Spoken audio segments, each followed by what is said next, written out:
Ito ay isang maikling kwentong katatakutan.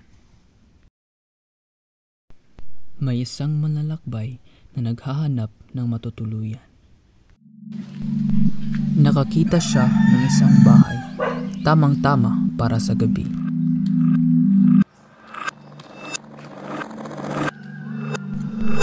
Pinuntahan niya ito upang tingnan kung may tao sa bahay.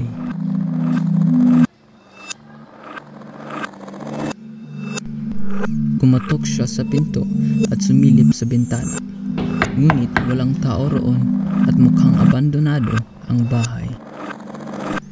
Binuksan niya ang pinto at pumasok.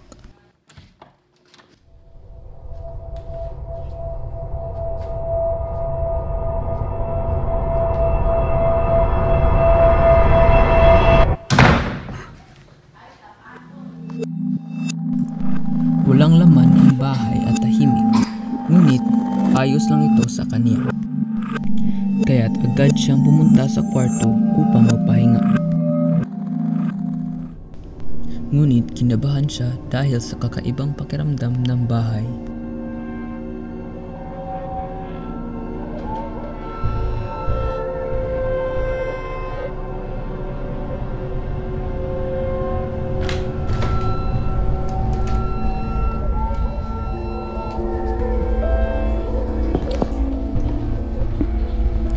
Nakatulog siya, ngunit hindi niya maalis ang pakiramdam na may ibang tao sa bahay.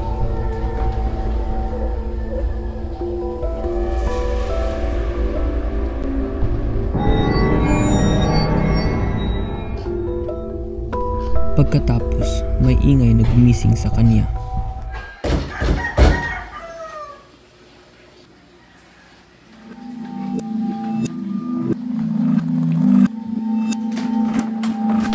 Sinurin niya ito at may nakita siyang kakaibang larawan.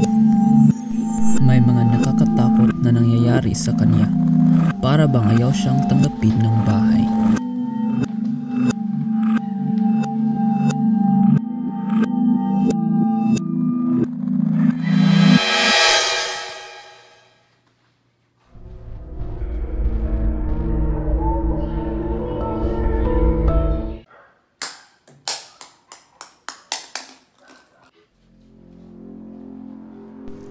May ano sa kabilang silid.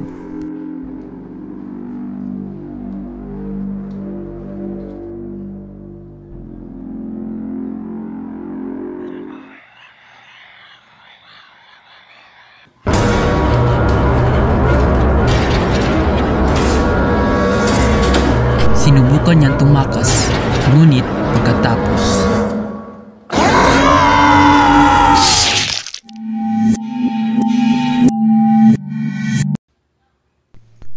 ito ang kwento ng mausisang manlalakbay.